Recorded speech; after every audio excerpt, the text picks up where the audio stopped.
Hello and welcome to the first round feature card coverage of the back nine from the 2018 Great Lakes Open presented by Discraft. We've got BigSexy commentary, Jeremy Koling and AJ Risley. Sorry, I just like tried to, I had a cough drop going and it made me cough. Okay, My bad. Eric Oakley 5 down to the front 9, Reid Frescura 3 down, and we got a couple players at 1 down. Moving on to hole 10 here, par 3, 370 feet, and this one is really far uphill. Yeah. Imagine that. It's a big old dog leg to the right. That's right. Uphill, we got some crazy wind that's just starting to funnel in from all different directions on this back nine. Mm-hmm. But we got some big throwers. Yeah, and Reid is a big lefty thrower who can get a hyzer shot up there relatively easily with his power. Kaboom. And this is looking really nice if you like good shots. Get up the hill. Oh, no, and that just didn't quite hold the hyzer enough. Maybe that headwind was just pushing it around. You know, it was crazy. We were switching directions on all our tees, yet it seemed like we had a headwind on every single hole. And somebody on our card said that the wind was in a cement mixer. It was just rolling around, and Garrett with a really nice turnover shot. That's going to put him inside, right around circle's edge. I think so, yeah. He might be inside the circle by a good bit. It's hard to tell there from that angle. Eric going thief, trying to just turn something around that corner. And that tree is really the one to beat. If you can get past that tree and around it and not hit the one that Reid hit, that's really the field goal gap that you're trying to make there. Yeah. And MJ, that's the nice angle. If this holds over, this is going to be really nice. It started to fade a bit too soon, and didn't quite have the power. It takes so much distance to be able to get it all the way up this hill. Yeah. A combination of distance and height and under stability. It's a tricky one. Whoa! He almost tossed it in. Wow. How many twos on this one? Well, we had a couple on my card. It seems it's alone, but it's a tough one. Yeah, there's a handful, maybe 12 or so. Okay, it's a big handful. But yeah, it's actually 2 hands and 2 toes. Okay. Full. Let's just look down at it real quick. I didn't actually count. Oh. Garrett is not one of those twos, unfortunately. That would have most likely been SloMez. If you would have made that. That was a SloMez putt for sure. Yeah, that was a tricky one in that little trench there right around the green. Mm-hmm. And that's one of the really tricky aspects of this hole. I mean, once you execute a great shot like Garrett, you aren't made until you can get past that trench and you have a short putt. You have to execute a really great shot if you want to open putt. That's right. And so we've got 4 pars there. Moving on to hole 11, par 3, another 358-foot hole that you were just thinking to yourself, how can I even get there? 51 feet of elevation, and I mean it's just a climb up the hill here. And on top of that, the gap, it's open, but it doesn't. You can't just throw a hyzer shot. You have to throw something that flips up as a right-handed backhand player. It actually opens up nicely for the lefty turnover. So let's see if Reid can hit this line here. He's gone with something incredibly unstable. Yeah, is it panning out and sliding up? And that was a great shot. He's going to be putting for birdie from somewhere around the 35 to 30 range. Over all the trees? Nah. No, and Garrett has pulled it a little bit inside. Gets a good kick out of there, though. That was helpful. Yeah, this hole used to just be, you could kind of see in the shot from behind the basket, it used to just be a straight uphill shot. Yep, 300-something feet. Ooh. And Eric, laces this line. Get going. And doesn't throw enough flip up to really get the straight finish, but that's just fine. He's got plenty of distance, and he didn't hit a tree. Plus. Always a plus. MJ with a short run up and the big power, but not quite enough to get past that second tree. Yeah. I found, for me, when I was practicing and during this tournament round, you want to go high and real flat. Oh, Garrett calling for the one time. Yeah, high and flat. High and flat just to combat that uphill factor. And MJ falling down a little bit there, but that's going to be just fine. And you really have to push that right side the entire way. If you want to get to this pin, there's no way that you can do it by hugging the left side. Yeah. And then, of course, like you said, cement mixer of wind. Yeah, just coming from all directions. Who knows? Oh. Right on the pole. As you said, somebody called the funeral service because that was dead center. That's a good one. I like that good. Call. And we harmonized real beautifully there, too. Real harmoniously. Mm-hmm.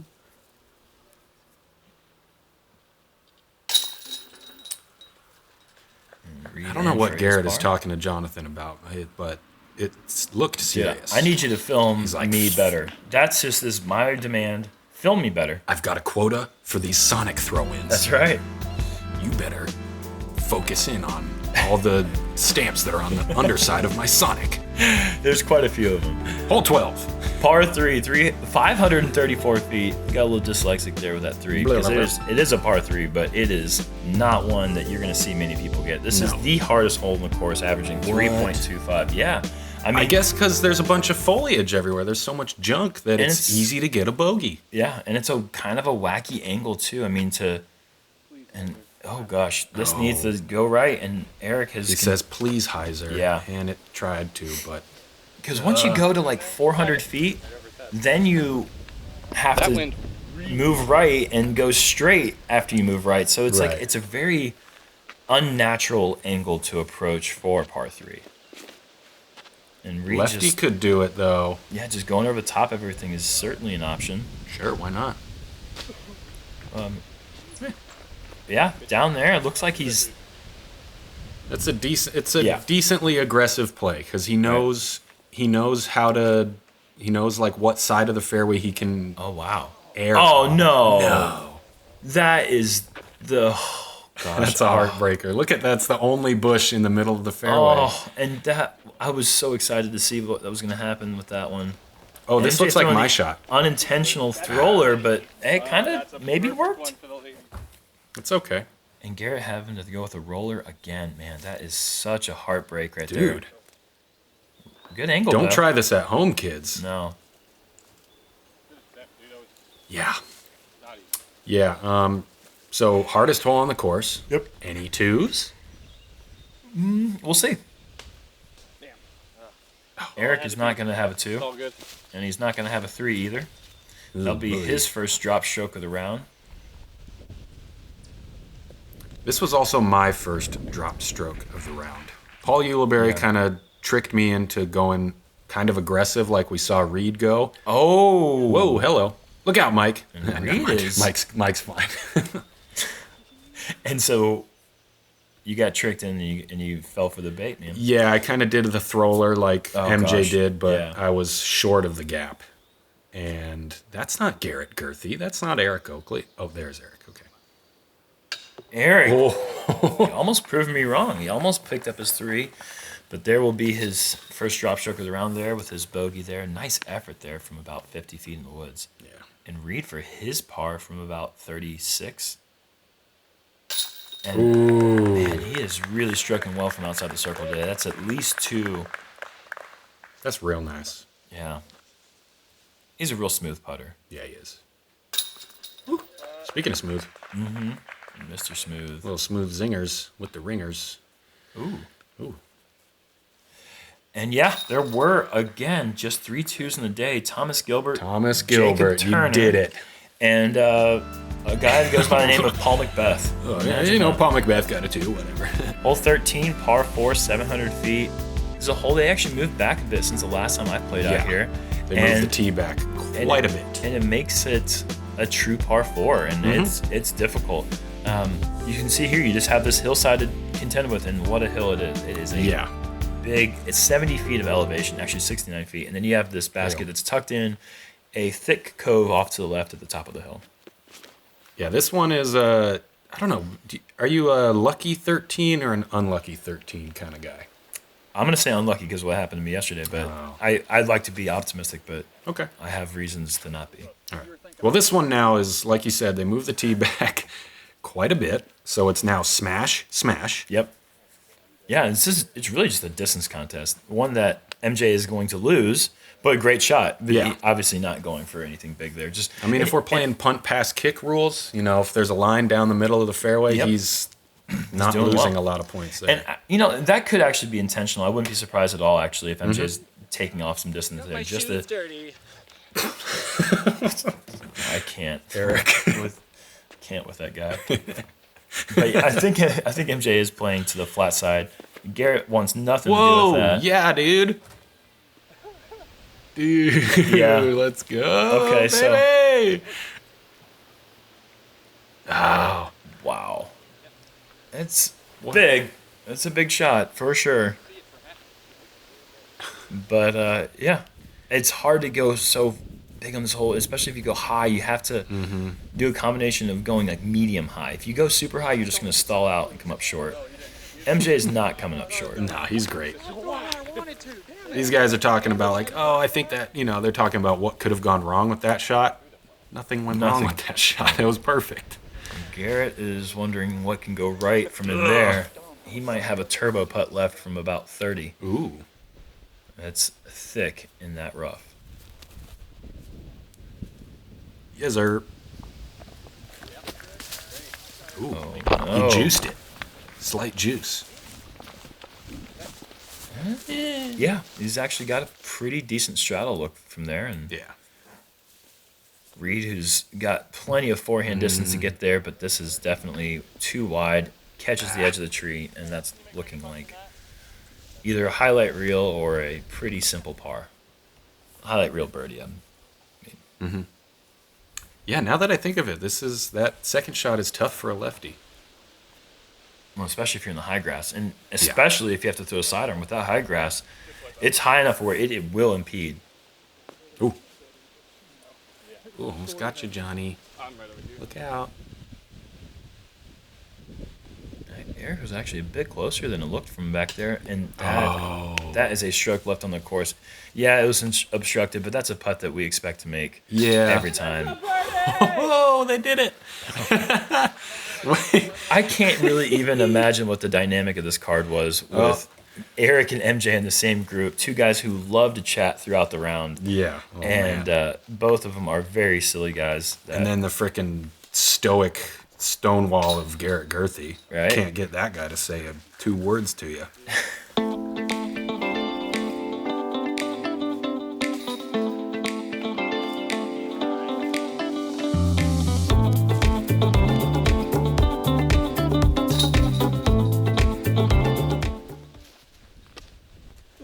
I'm just kidding. Garrett is like the coolest, loveliest nicest guy out yeah. there. Duh. Yeah.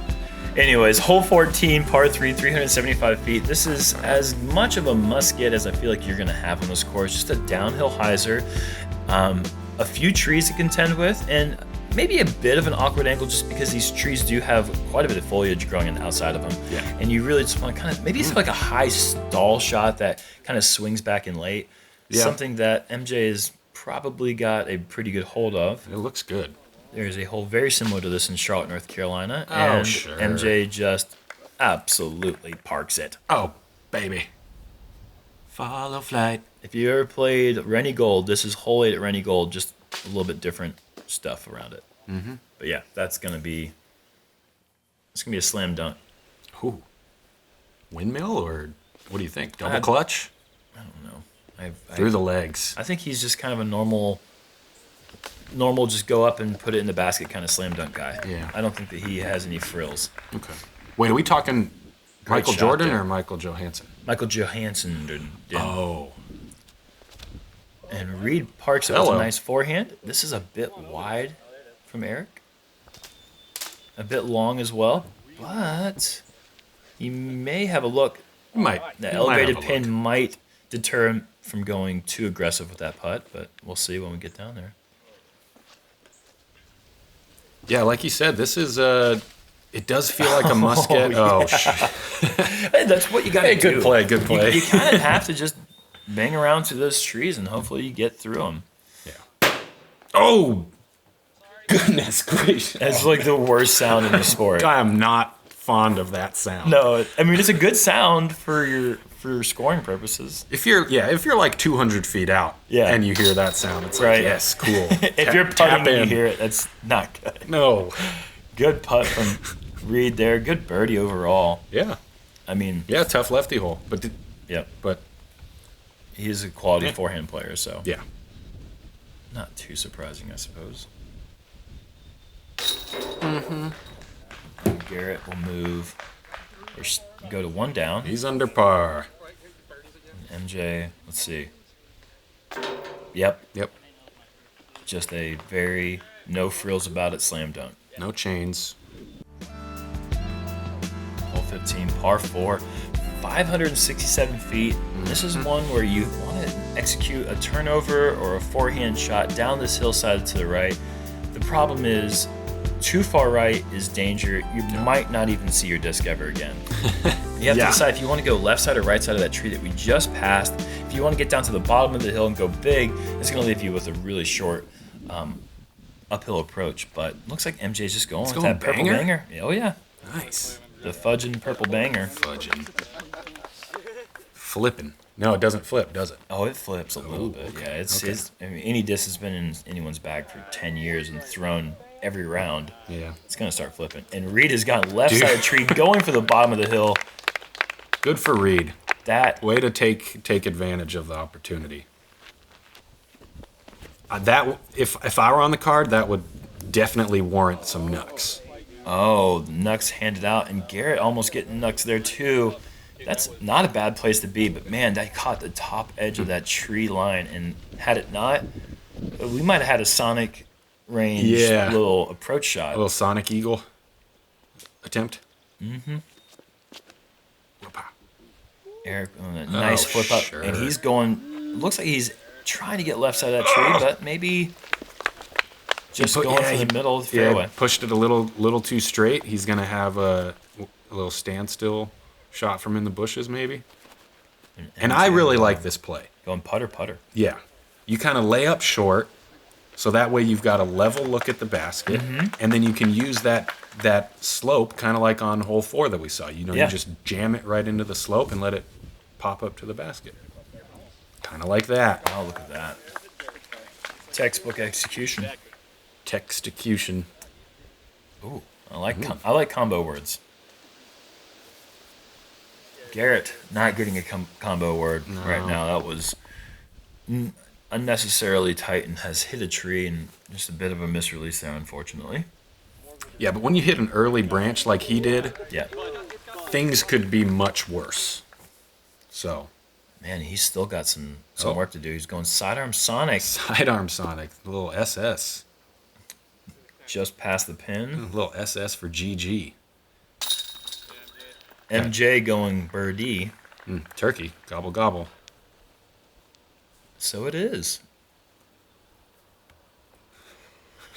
Are we gonna get like little pop-ups for all these cool little catchphrases we're saying? Like, I hope not. An SS for GG, bloop. I hope little not. Turkey, birdie, blah blah. Okay. No. Yeah. It doesn't work that way. I don't. Okay. think. That's probably for the best. Textecution though. That was a good one. Kind of. I don't know. Yeah, we'll see. The more I hear it, the more I don't like it anymore. Good. That's how dad jokes work. That's how he works. Exactly. Moving on to hole 16, par 3, 354 feet. This is a hole that's actually become a lot easier. The grounds crew has done an incredible job taking down the olive trees that were just a nuisance in the past. Now this is just a really beautiful straight shot, 350 feet right down the middle.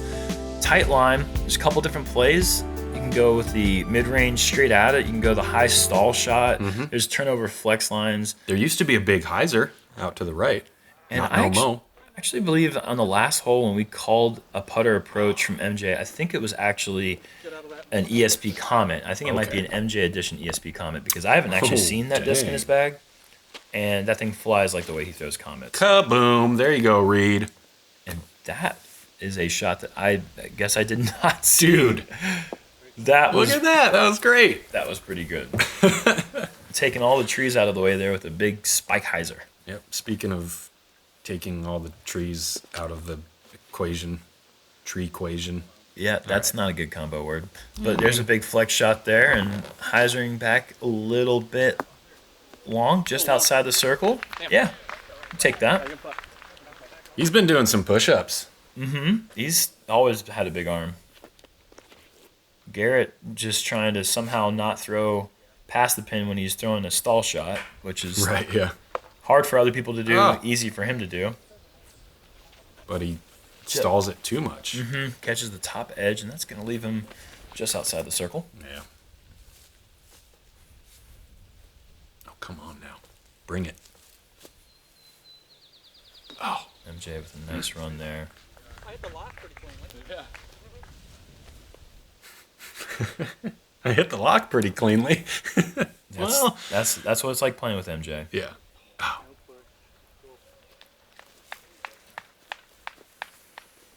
All right, who's clapping for that shot? I mean, I guess. Oh, let's go, baby. Eric Oakley just Yeah, jamming dude. putts. Yes. Good part. Good part. That's what you want right there. You just want that moment. Oh. Well. Uncharacteristic for this round so far. Reid has been pretty solid from that distance all day. To not draw a medal can shake your confidence a bit, though. So let's see. Good, solid comeback putt there. Yeah. True. Especially with the decent score like 5 down through 15, now 16. You know, you're like, oh, I've got a good round going. I hope I don't mess it up. Right. No problem. And Garrett's in for his par.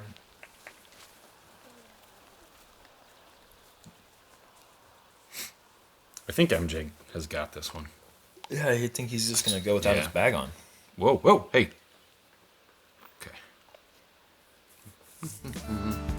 Moving on to hole 17. This is another just straight bomber hole. It's kind of like hole 13 and 14, or hole 13 and 17 are kind of like distance contest holes. Like you just really want to just bomb it out there. There's a little bit more control necessary for this hole, I think, because the access to the pin is very, you can't be too far left is what I'm trying to say. So making sure that you get a lot of distance and just staying somewhere in the middle and off to the right side if you miss is really the key here. And also, if you get in that high grass, it can be quite tricky to throw your approach shot. But Eric is throwing a great shot, kept it in the middle for the most part. For the most part, I think he'll be okay. I like to go left side. Okay. Just a nice, easy hyzer to the short grass on the left. Just a high, and then play another hyzer. That was like very Bob Ross, the way that you were explaining that. Just a hyzer to the left side. Simple hyzer. Hole 17, just hyzer.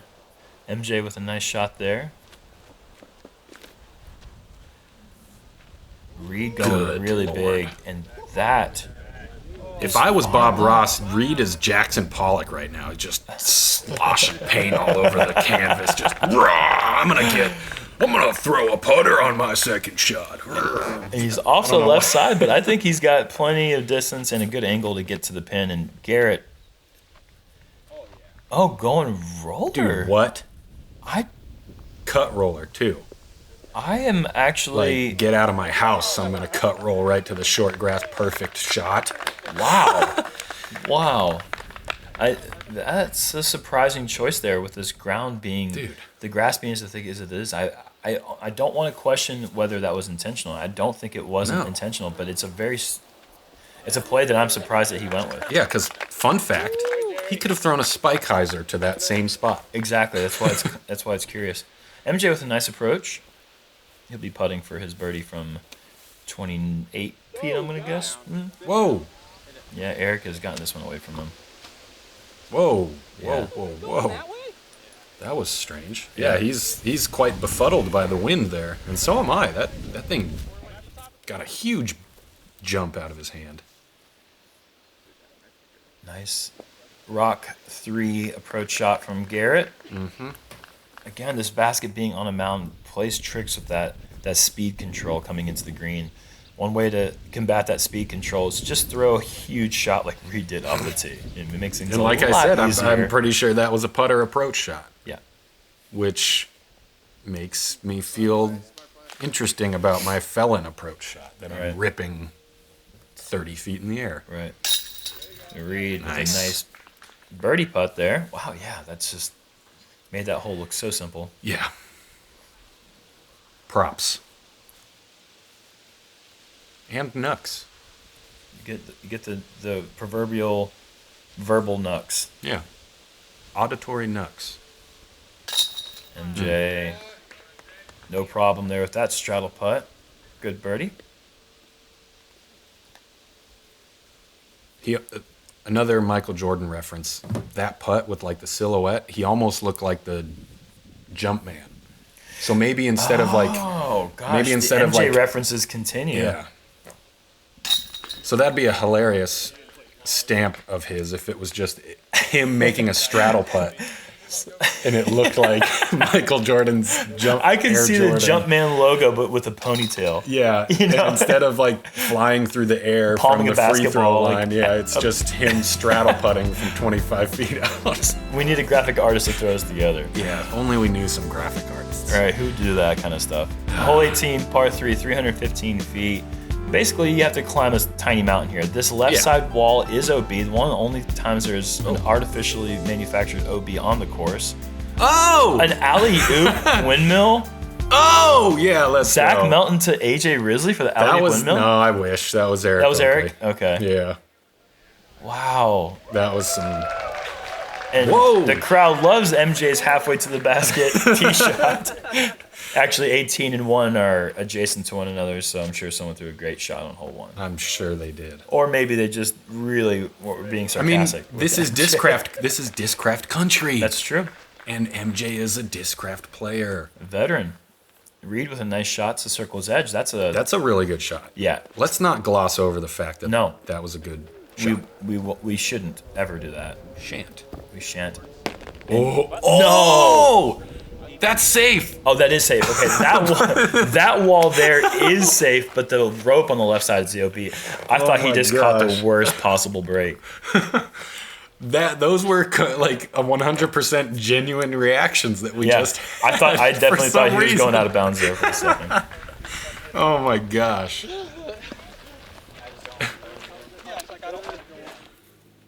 Oh man. That'll do. And that'll end MJ's round at 5 under. Which is a solid start. Yeah. And Eric's round at 7 under, which is another solid start. Also solid. And Garrett from Sonic range almost making another highlight shot with that disc. He's just been filling up highlight reels of that thing all season. Yeah. And we're going to have, looks like we're going to finish the round as we started on 17 at 2 under, 5 under, 6 under, and 7 under, as long as Reid can make this one, which it is in. Dude, and I'll tell you what, when you miss that putt like that on the last hole, you're thinking about it until you tee off on 1 the next day. I mean, it's not fun. So it's hard to get past that. Good putt, Reid. Good putt, Garrett. And Eric to finish his round with a solid start at 7 down, and he is in, and only 1 bogey on the day for Eric Oakley. And the hippie boy is in at his 5 under. So solid playing there. Garrett with a little bit of a tough start there at 2 under. Not exactly what he was looking for, but MJ at 25th, Reid at 16th, Eric at 12th place. There were some hot scores out there. I personally played with Kevin Jones, who played lights out 11 under. Paul Macbeth, Dave Feldberg 11 under. Several 10 unders to speak of. That is getting it done out here at this Boggle course. Thanks for tuning in for the first round coverage of the Discraft Great Lakes Open. See you guys for the rest of the event. I miss you, Nate.